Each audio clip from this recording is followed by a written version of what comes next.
It's my pleasure to welcome Brian White back to the show. Brian is an expert on everything Tesla. He has his own podcast called FutureAZA. And of all the people that pontificate and analyze Tesla, it is my considered opinion that Brian has got it nailed the best. Brian, welcome back. Thanks, John. It's great to be here. Yeah, there's a lot to cover. There's a lot to analyze, and I can't help myself. I just work on it all day. I share your enthusiasm. The Tesla diner just opened in Hollywood. Have you had an opportunity to visit it, and what do you think? I was down there last week, about a week and a half ago now, and it's fantastic. So it's a futuristic looking place. It looks like a big old UFO, and what's interesting is if you own a Tesla, you can go into your car right now, set it as your destination, just even if you're thousands of miles away, and you'll see a little burger icon pop up on your screen. That's your menu. You can order before you get there. Now, right now, advance ordering is turned off because the line is so long when you get there. No But kidding. it's you can see the whole menu. You can get anything you want and know exactly what's there. That speeds things up a bit, and then it just goes through whatever payment profile you have on the car, so you don't even have to deal with that. Uh, when I went down there, the atmosphere was it was electric. I mean, not to overuse a pun, but there was a lot of people there. There were a lot of fans there, and I had a chance to talk real quick with Franz von Holzhausen, the designer of not just the diner, but most Tesla vehicles. And it was a fantastic experience all around. And the food was fantastic. The food was good. What kind of food do they serve? Diner food, it is locally sourced, organic, grass-fed beef, whatever. It's all the things that make it fancy, but it's a burger and fries and grilled cheese and a tuna melt and things like that. But I read where they had hired an executive, world-renowned chef. I mean, how good a chef do you need to be able to flop hot dogs and hamburgers? I mean, Well, they have some in-house homemade sauces that I didn't get a chance to try, but yeah, I don't know. They use, beef tallow instead of partially hydrogenated soybean oil or whatever the rage is for fries. It's not a secret recipe, just use good ingredients. So I'm with you on that one. so why did Elon decide to open his own diners? What's the idea behind all this? Sure. Well, it's not even in a place that he lives. LA has a number of locations for both Tesla and SpaceX, but that doesn't mean he's actually the one going there. I don't think it would be safe for him to go to something that public and high profile. It is a halo for the brand. If you think about what a national or international ad campaign costs, it's tens of millions of dollars. You know what's less than tens of millions of dollars? A restaurant that every fan of the company is going to go to, check out, post on social media. People like me going out there making one or two videos. Some people have gone back many times to make more videos, just trying to find a new angle because people find it interesting. They find it exciting. And further, if you've got a humanoid robot in the pipeline that one day, perhaps soon, could do all these kinds of frontline jobs, why not have a test bed, a public facing test bed in which you can test them? Brilliant. Well, now, isn't part of the concept also that you can go to the diner and charge your car while you eat lunch and watch a movie? So it's less painful than really even having to go to the gas station and fill her up. Exactly true. There are something like 60, 70 charging stalls at that location. And you plug in. And when you place your order on the screen, you can specify, bring it to my car. And you don't even tell them where you're parked because they know which one you plugged into. So of course you don't have to tell them where you park. That makes sense. And then it there are some very large screens showing movies that you can just watch. And how do you hear them? Well, on the screen, you can just turn it on, and or you can go outside and wander around like a crazy person, like I did. Well, I am going to visit there in about 2 weeks when my wife and I go to LA to welcome our new grandbaby into the world. We're praying for a healthy, wonderful grandchild. it will be a boy. I'm happy to report. But we're going to cruise through the Tesla diner while we're out there and check it out for ourselves. I'm really looking forward to it. So you say that when you were there, was the Optimus robot serving people food? Not exactly. It's upstairs. So if you go there, definitely make it a point to get upstairs. There's a little gift shop up there, some patio seating on the roof, but there's also a Optimus that's handing out popcorn to people, and it's very slow. It doesn't walk around, it just stands in one place, scoops the popcorn, hands it to you. You hand it the paper, the little paper cup. It scoops it, hands it to you, and if you give it a thumbs up, it'll give you a thumbs up back or whatever. So is it the real robot? I mean, is it Oh yeah. actually performing independently of human help or intervention? So we don't have a direct answer on that, but it is my understanding that it is not autonomous, but teleoperated. And one reason for that would be the safety concern. Now, of course, you brought me on the show because I know a few things. I had a chance to talk with an Optimus engineer, not at the diner, but separately, and I asked, which version of the robot is this? Is this the 3.0 we're going to see? No, it's definitely because 3.0 isn't done. And it's not even the latest version, it's 2.0. We are well into the 2.5 kind of range. We are not going to show the 3.0 until it's ready to deploy because every time Tesla shows their latest and greatest, the competition goes through the footage frame by frame and figures out what the new benchmarks are that they need to hit. So no more secrets. We're just going to show you what we're willing to show you. The competition would do that because the payoff is actually in the trillions of dollars of everything that I've read about humanoid robots come to become reality. That's exactly right. It's like in racing, if you can draft behind first place and then dart out and pass them at the last minute, first place is going to be doing a lot of the heavy lifting, a lot of the hard work.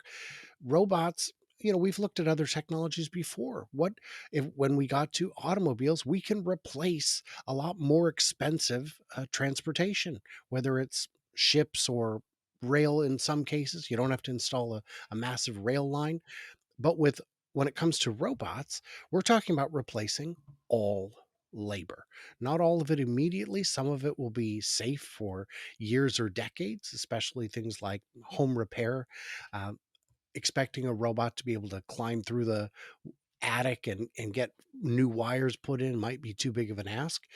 But there's a lot of jobs that can already be replaced today. Things like things like pick and place in a warehouse. Your job is to pick this up, move it over here. That's your whole job. A robot can do that really well. And when you think of the fact that one robot in your factory is trained for all positions, if someone from packing is out sick and you've got someone from wrapping, they might not know how to do the job, but every bot knows every position. They don't call in sick. They don't need a lunch break. They don't take vacations. They don't have expensive dental plans. It's the market is going to be huge. And I cannot wait. It is so futuristic and so hard to get your head around. But just think that you every person could have their own robot, and the robot could perform simple, menial, repetitive, boring tasks as well as dangerous tasks or unwanted tasks like mowing the grass. First comes to mind, or washing the dishes. It sounds so exciting to me. I've thought a lot about this, and one of the things that concerns me is that, people, I think, do best when they have a purpose in life, when they feel needed and wanted and necessary. Does the robot have the potential of taking away our purpose? It has that potential, certainly. If you had asked me this 5 years ago, I would have said all of us will go out and do that thing that we always wanted to do, write the great American novel, start a band, whatever it may be. And then when the lockdown hit, we saw most people just watched Netflix. So that was a little frustrating for. Maybe foretelling, maybe a little bit a view into the future of what life will be with the robot. I'm not sure that's necessarily a good thing. I would agree with you. I think the difference between the lockdown and this situation is we didn't know if the lockdown was ending in a week or two. It Mhm. was always 2 more weeks at a time, or maybe a month at most. And then it just stretched on. And I think that created a little bit of a disconnect. I think people need to get their heads around the idea. Talk to someone who has successfully retired, not retired and, lost their purpose, but someone who has found a new and better life in retirement. Those are the kinds of people who can give guidance on what to expect in a world that doesn't have as much time demand. Well, that would be me. I am supposed to be retired, but at some point along the way, a, a switch got flipped, and I decided that I actually enjoy work. And so I am as busy at my age now of 72 as I was in my 50s or 40s. Mm. And I don't want to retire. I personally, um, having purpose is important to me. I don't think the robot is going to replace that. I mean, I don't know. Would the robot sit here and chat it up with you in a year or two and interview for the truth? He might be better at catching you in a lie than I am, but not that you would ever do that. But a couple of our guests may have in the past.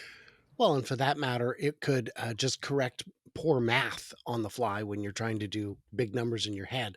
Uh, I think the risk that AI runs with itself is if you look at, I'm trying to remember, I think it's Snapchat or Instagram or one of those, but apparently now the feed is just full of AI generated images. And the problem becomes the new AIs are no longer training on the creative works of you and me, they're training on earlier versions of itself that wasn't very good, and perhaps you get into a little bit of an inbreeding situation where the data's no longer, where there's no original spark left. That's something they'll need to worry about in terms of actually, having a purpose.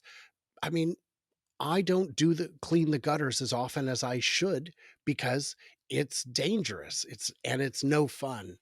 But that's something that a robot would be perfectly suited for. Hopefully, we will have an opportunity to ease into this rather than be thrown headlong into a brand new society where if you were out of the country for a few years and came back, you don't even recognize the place. But it's possible. Well, I've got the sense that we are going to be catapulted into it. I think by the time that Optimus is actually released, it's going to probably, I'm guessing, exceed our expectations on most every level, and that it will happen faster than most people believe. When do you think that we will see the first commercially available Optimus robot, and how do I get my name on the list? Well, if you look at the robot race, just a few years ago, no one was talking about robots. Tesla held a big day where they announced we have been working on them for a short time. Here's what we've got. It's not even going to walk. This is a recruiting event, and the criticisms from the media were very loud. They were universally condemning this approach. And then a few weeks later, companies started announcing, well, we're going to look at robots too. And now there are over 150 serious companies looking to make humanoid robots. Some have a lower definition of minimum viable product than what Tesla has. So they have actually started releasing the robots. What can they do? Very, very little and nothing productive. If their objective is to make people come over and look at the booth, they work. But if Yes. you need it to actually do something productive that a human would have otherwise done, not so much. So when will we see them deployed in the public? My guess would be by the end of 26 would be the earliest I would expect to see them.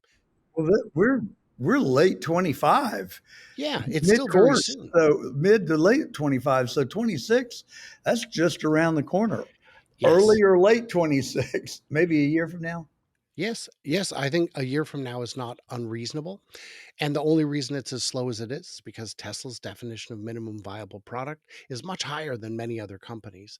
And the unique advantage Tesla has over those other companies is you look at something like Boston Dynamics. They made that brilliant robot Atlas that could do parkour and all kinds of things, but it didn't even have hands. Yes. Its job was not to be a useful robot. It wasn't designed in a way that could even be mass produced. Its objective was to raise more money for the company, and it raised more money for the company very successfully. Well, Atlas has been around a lot longer than Optimus, and So long. I view Optimus as about the equivalent of a 2-year old that can actually walk and walk pretty well with a lot of dexterity. Just imagine what the robot at at a 3 or 4 year pace will be. I think it is as exciting as it is a little bit concerning, as I've expressed. But I would never discourage the rapid development and deployment. I think that the benefits far outweigh the downside. And as human beings, we have proven to be pretty adaptable over the several thousands of years that we've roamed the earth. And so I have a sense and the notion that we'll figure out how to retain our usefulness, if no less, nothing other than counting our money. Well, if you are looking at the various robot companies, the one unique advantage Tesla has is a manufacturing edge. They Yes. know how to make products, make them efficiently, get them out the door quickly. A lot of these companies have no experience manufacturing, and as such, they design something that kind of can't be manufactured, not at scale. It can't be serviced, certainly not at scale. So that gives them a tremendous lead over the competition. Tesla showed that what they were doing with the robot was before they built it, they ran it through the crash test simulator because why wouldn't we? We need to know when it falls over which parts are going to break so we don't overbuild it and we don't underbuild it. And I think that was a real wake up call for the competition.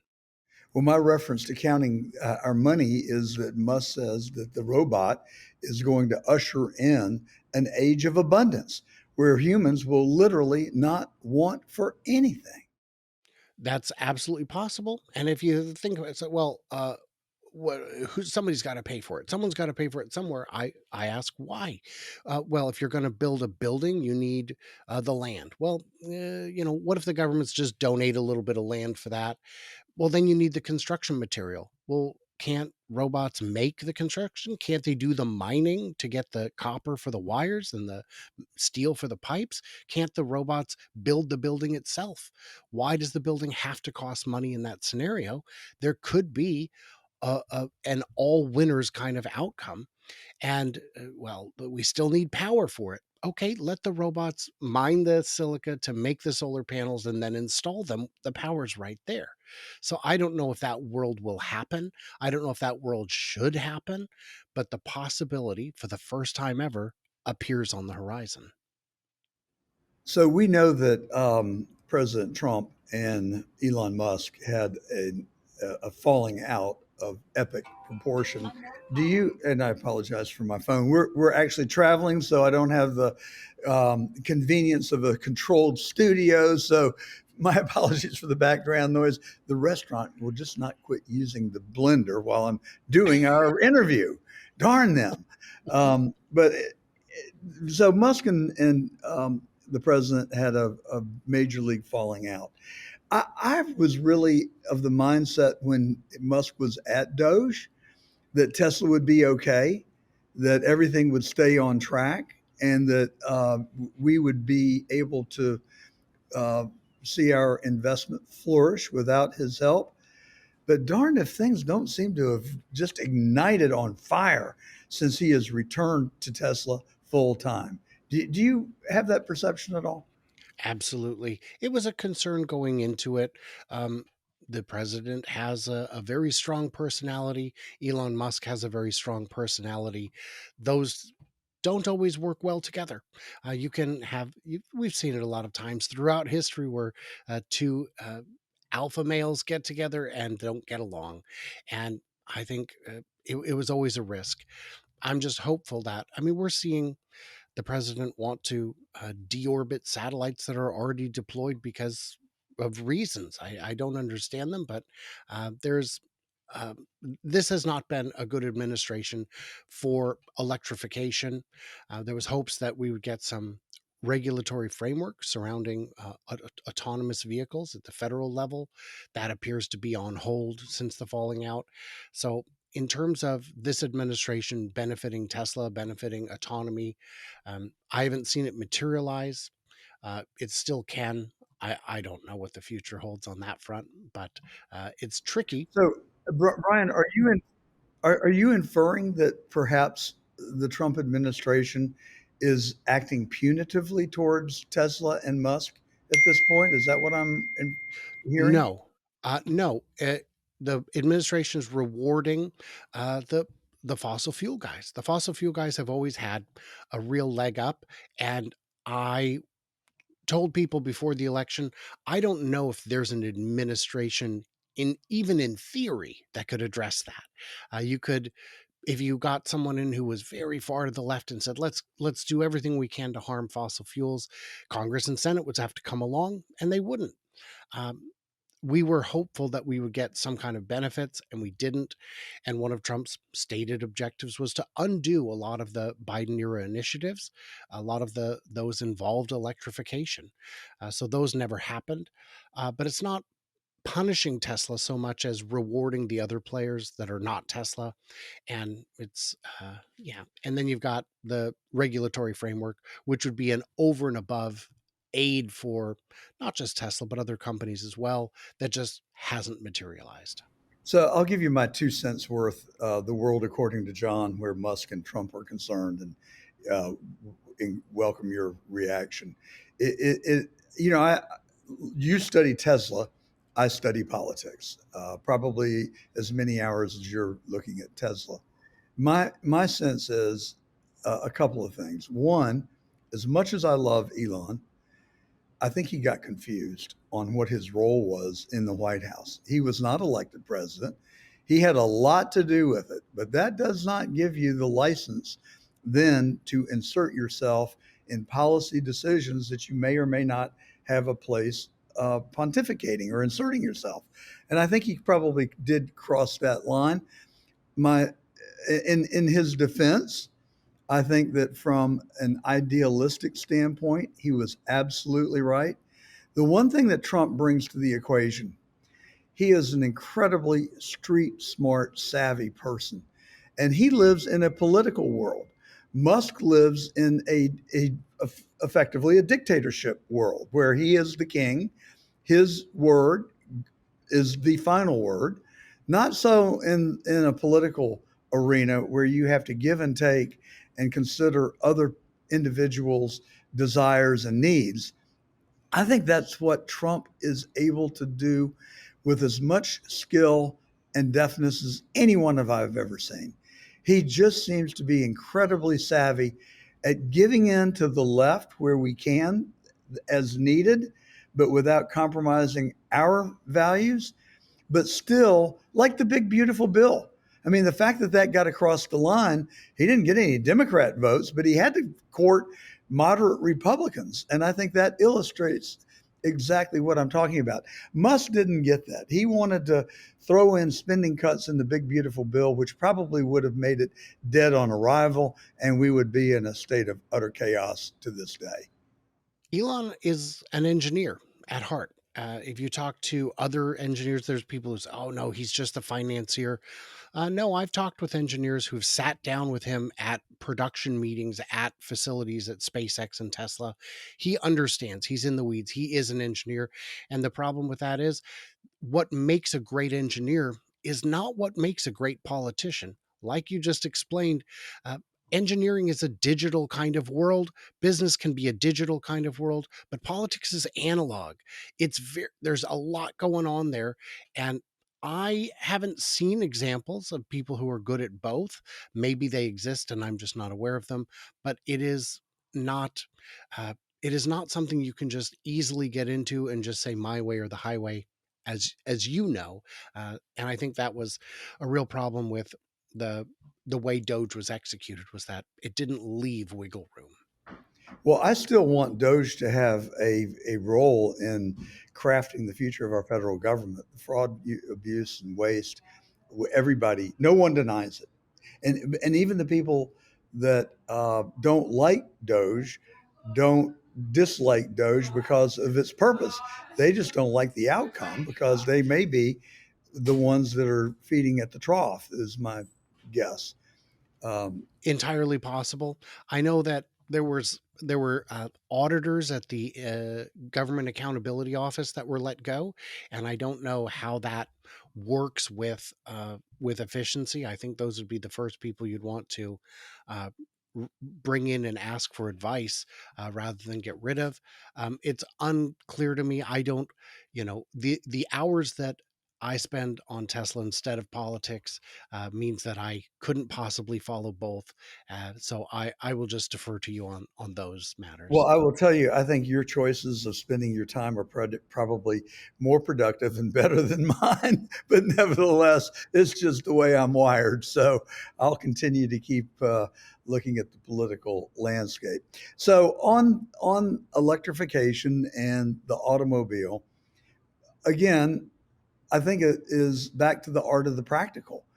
Uh, while Trump might recognize, I mean, to me, the bottom line is the electric car is simply a better mousetrap by any uh, criteria that you choose, unless you just really like a noisy muffler, which some of my neighbors in West Palm Beach seem to absolutely love because they race up and down my street and their cars are making huge amounts of noise pollution. But um, I guess that Trump also realizes that we've got Detroit, and they employ thousands upon thousands of people. If the Biden administration had their way, there would not be a United Auto Workers, I suspect, because there would be no internal combustion engines to build and cars to make. The paradox is that they were incredibly um, supported by the unions and General Motors and um, Mary B.S. Bara. Barra, um, who seemed to, she and Biden seemed to have a little love fest. But it's a really high wire act, don't you think? That yes, we want to move into this new technology that clearly is better on every level that you can define, except it would displace hundreds of thousands of workers. So the world, according to John, and maybe Trump, I'm not sure, is that I am perfectly comfortable allowing the market to decide. I don't think we need subsidies. I don't think we want subsidies, but I think that cuts both ways. I don't think that the government should prop up government motors, that's GM, Stellantis, and Ford uh, through subsidies or tax benefits unless they're going to extend those to electric car companies as well. What's the matter with having a fair, level playing ground, and let the market decide? The reason, at least in the automotive industry, why the idea of picking winners and losers, a lot of people say we shouldn't be picking winners and losers, but we are. We always are. There are a lot of benefits that go to the extraction, refinement, and delivery of petroleum products that are not extended to electrical products. And there is a finger on the scale.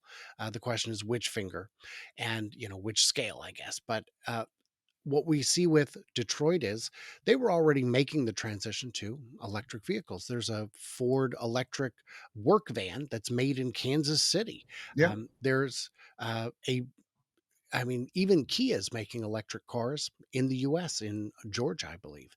So there Not to are. interrupt you, but just to inject. The problem, though, is that with those Ford electric trucks that you're referring to and the electric cars that GM is doing, they lose money every time they sell one. So on Ford, at least, I don't believe they're uh, negative on a per unit basis, but the division overall is definitely negative, like into the billions already, But and they got that a is lot a of concern. R&D to absorb, in It is fairness. true.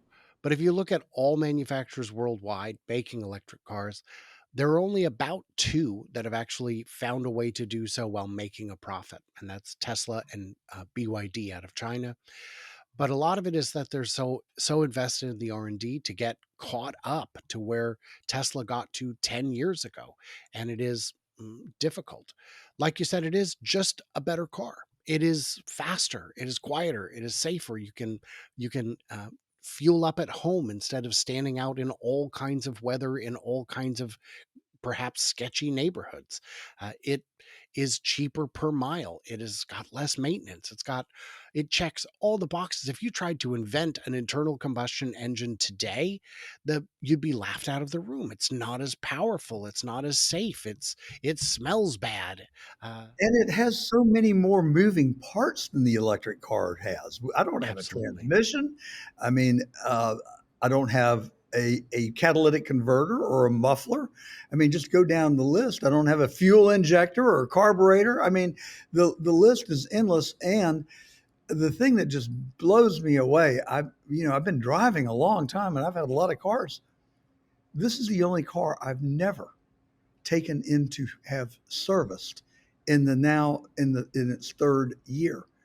And so I just don't see how anybody could be anything but bullish and excited about the future of electric cars, even though I just lost half of our audience because they turned off the radio. Because I can tell you, there are a lot of people that are in love with their ICE vehicles. But give us a snapshot, if you would, Brian, on where we are with autonomy. To me, it seems to me that the Robotaxi is the ultimate litmus test on whether autonomy is of age and whether it works. Tell us what you think and your observations. Sure. So in the US, there have been a handful of players, literally dozens, whittled down to three. Now it's really down to two. It's just Waymo and Tesla. Waymo is a subsidiary of Google. They've been at this for ages, 15 years really. They first hit the streets in 2012, and they've shown great progress. And if nothing else, they've blazed a regulatory trail that opened the door for other players, including Tesla. Tesla's taken a different approach. It's much simpler. It doesn't have a million fancy, expensive sensors on it that could be prone to failure. And Waymo advocates have said, well, those sensors will get cheaper, and they already have. But Tesla uses a vision approach, 360 vision, just like you and I have, except that we can't see out the back of our heads. It is a car that's paying attention in all directions at all times. And comparing it to Waymo, the accident rate is not higher on Tesla. If anything, it appears lower. The difference is that Tesla gets a ton of coverage for even the slightest anything that happens, even if it's not an accident. It's just, oh, I felt unsafe, makes headline news. There was a crash. Waymo crashed into a fire truck on, it was must have been Monday or Tuesday, did not make the news. I checked the next morning, it was not in the news. That's very strange to me. Well, I think you're making an excellent case for why we cannot and should not trust the mainstream media. That's why people should come to shows like The Truth, where you can get real, truthful, accurate news. Well, and it's a huge omission. I'm not calling, CBS a liar for not covering the story, but I'm questioning why. Why? You understand better. Your listeners and viewers understand better. I don't have to tell you, but it is uh, Tesla's approach, vision only, works very well. I was telling your producer before the show, I just did an 1,800-mile road trip to California to go to the diner and back, and it was flawless. I had no interventions. I if I had been asleep, it would have done just as well, except that the car monitors your attention so you don't fall asleep. So that if it's not perfect, you are there to still be in charge. And gosh darn it, it just works. So, where are we in its evolution? It seems like we're kind of stuck at level two. What is it going to take to move to level three and then level four and five? So level 3 is a party trick. They could do it today if they wanted to. Mercedes has already done it. Level 3 means sometimes we'll take liability. Uh, Tesla could do that today on highways with no concern that it's going to crash. The highway driving has been solved for years, but level 4 is the real objective because once you hit that, your cream turns into butter and it's just ready. It works everywhere. That's the approach they're taking, is rather than try and make a narrow product that just does one thing perfectly and then expand how many things it does, they're trying to make it do everything all at once, so that it will work everywhere. And that approach appears to have worked. In China, they were not allowed to use any training data. They weren't allowed to gather it, they weren't allowed to export it, and they weren't allowed to import their own data center. So when they took the US version of self driving, when Tesla did that, and trained it for Chinese roads, the video they used to train it was YouTube. They just trained it on publicly available videos. And if you think about that from your perspective as a human, you've never driven in China. You don't know what it's like. But I tell you what, if I sit you down and show you some YouTube videos of what proper behavior is, you can translate all that knowledge you've already accumulated over your life into a safe driving experience in a new country pretty easily. So that's the approach they're taking, is it's thinking. It's actually doing the kind of thing that you and I would do with our brains. So when do we get to level 4? Well, That that's the which means basically that the car is gonna drive itself, and you literally can go to sleep on your 1,600 mile. you can go to sleep, you can send it across town to pick someone up, any of that. And the answer is we don't know. It's over the horizon. It could be, Elon has said it could be as early as the end of this year. But Elon says a lot of things. I don't know how much I What believe does in that. Brian White say? I say I don't know. I say I've been wrong before. Um, I say at the earliest, the middle of next year, but it might still be a couple years away. It is so exciting, just to think that there are some things that I think about when I'm using my Tesla with autonomy. You can't call it from more than 100 feet away, and I suspect that that is a challenge. I also wonder, when you call it, how you get it out of the parking lot and through the gate. I also wonder, when I'm going into my house and I'm going through my electric gate and a dog darts out and I have to stop, how's the car going to react? Because the gates are going to close on that car. I wonder how we get all that integration done so that these relatively minor things can be fixed, minor in terms of technology, but major in terms of usability. Those are all great questions.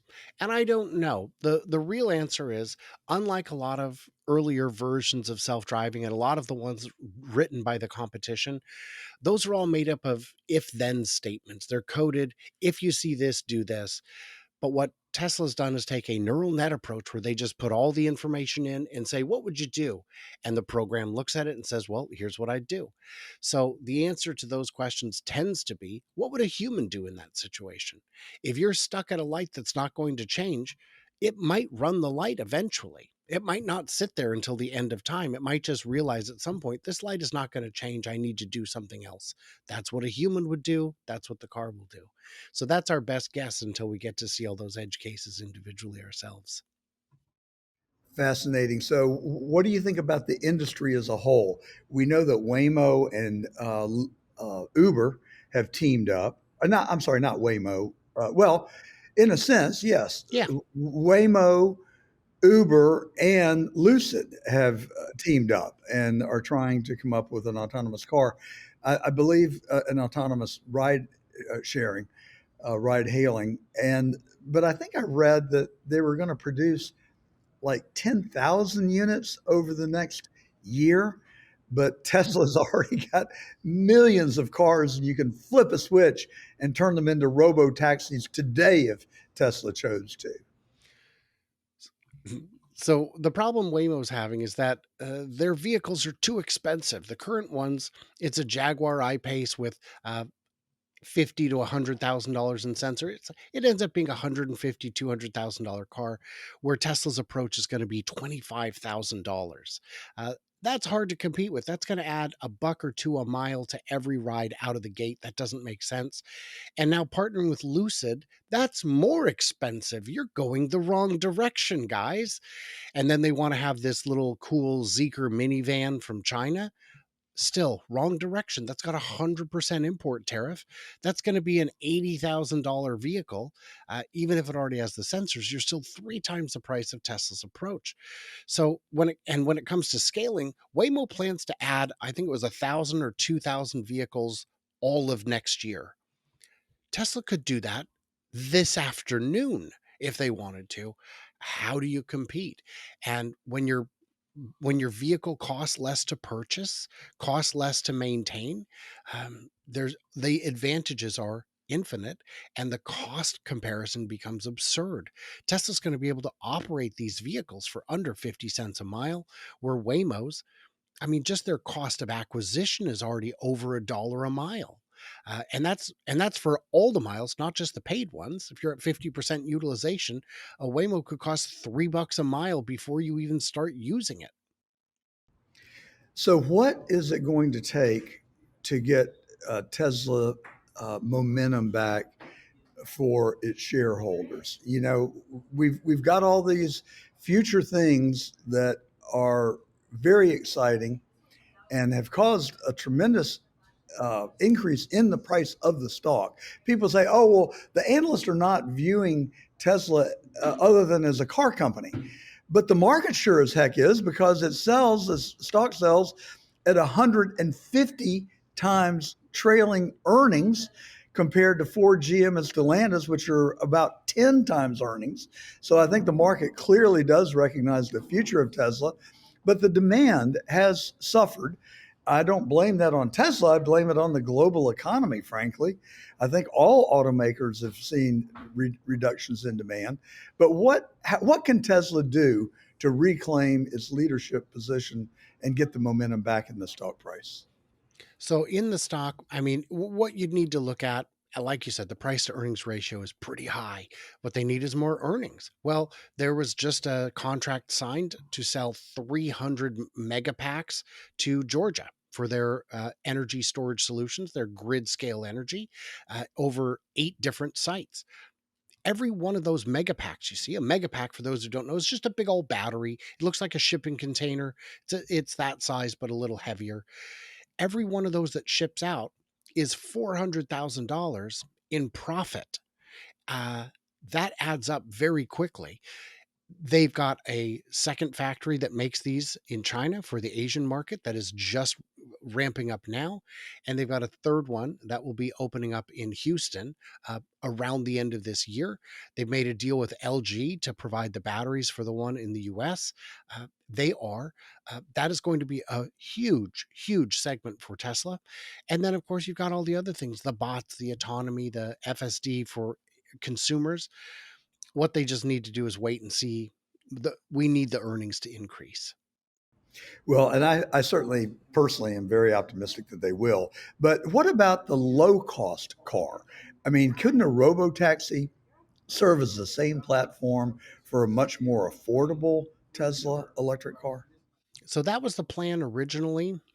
Development of that program was called the NV91. It was canceled in April of 24.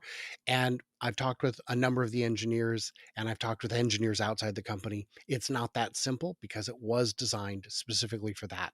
If you add a wheel and just a steering wheel and pedals, seems very straightforward. It is straightforward, but now you're going to need a more powerful motor because they only put about an 85 horsepower motor in it, because that's more than enough. You don't want breakneck acceleration. So if you put in a bigger motor, then you need a bigger cooling system, then you need bigger brakes. Everything changes, and what you end up with pretty quickly is a whole new car. So that, unfortunately, as much as you and I would love to see a sporty compact styled after the cyber cab, it's just not going to happen. Not going to happen. I had concluded that that was just disinformation and that they were really working on it in the back lot and they just didn't want anybody to know. But I take your word, you know better than I do. That is kind of disappointing, frankly. It is But disappointing, and if you Elon get under, confirmed it on the most recent earnings call. He yeah, was asked about it directly, and he said, yeah. "No, But if you get under $30,000, you open up a huge potential market. That does absolutely." surprise me that they haven't been able to figure that piece out. Okay, so the cyber truck or what do we call it? The cyber truck, yeah, the big semi. Where does that stand in its development and market acceptance? Well, are we talking about the big rig 18-wheeler Yeah, kind of thing? yeah, Yes. exactly. So I've been tracking the progress of that factory. I went down to Reno about a month or two ago and talked with the drone pilot who's out there twice a week. It is a big factory. It's about 1 million square feet. It is all the equipment is being loaded in now. The stamping equipment, the eh, all of the electrification is in. And now what we've seen from the air is that it's not just pickup trucks outside, which means contractors, but now it's a mix of sedans and sports cars too. That means the workers are starting to show up. So they are on pace to enter production at the end of this year. So in the next 6 months or into early in the first quarter. These are going to be ridiculous. These are going to be amazing. They've already set up along the southern part of mostly along the East Coast, but across country, a belt of public chargers for the semis.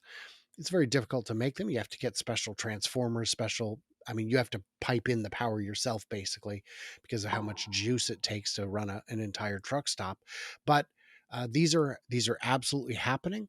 And then the second part of that equation is those are going to be autonomous before too long as well. So you're not just getting a truck that's cheaper to operate, cheaper to own, less maintenance. It's not going to have a driver.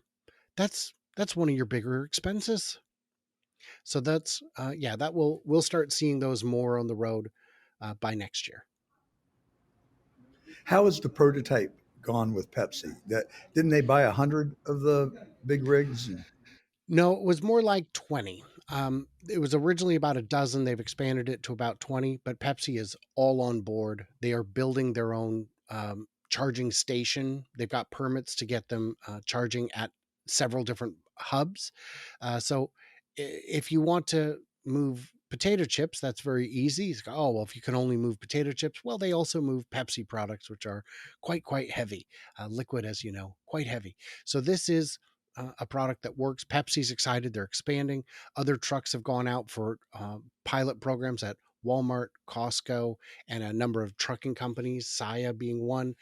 So these companies are on board. They just are waiting to get them. And what we don't know yet is what the actual price is going to be. Because when it comes to a business, I've seen people say, oh, no one's going to buy the semi is a failure because no one will buy it because people hate Tesla. And I say, people hate Walmart, and Walmart puts their logo on the side of the semis. It doesn't hurt them, it helps them. And when it comes to a business, I think you'll agree, it's the dollars and cents that matter. If I love it, but it's too expensive, it doesn't matter that I love it. If I hate it, if it's the ugliest truck in the world, but it costs half as much to operate, it's going to be the biggest seller. So that's where we're at is and let's don't forget the safety. I mean, which would you rather be? Would you rather be on what is it, I-10 from Denver to Vail in a snowstorm and a blizzard with an autonomous truck or a human driven truck? I'm not sure right now. yeah, the reality is yeah, humans like to speed. The Tesla Semi doesn't need to do that. It's not in a hurry. It's not trying to get in before its 10 hours of legally allowable time is up. Uh, in fact, it can, if it is autonomous, what it can do is say, look, the charger 3 hours from now is a little bit congested. I'm going to take my speed from 65 down to 62 so I come in 15 minutes later and miss the rush. And I'm going to use less juice getting there. That's all and you and I, as consumers, as other drivers, would never even notice this shift. It all happened behind the scenes. It's amazing. Brian White, FutureAZA. I'm into this stuff, and you make it so exciting, and you have got such a command of the subject. Thank you so much for your generosity of time and knowledge. You're welcome back here anytime. Brian White, thank you for coming on The Truth today. Thank you, John. Have a good rest of your weekend. You too.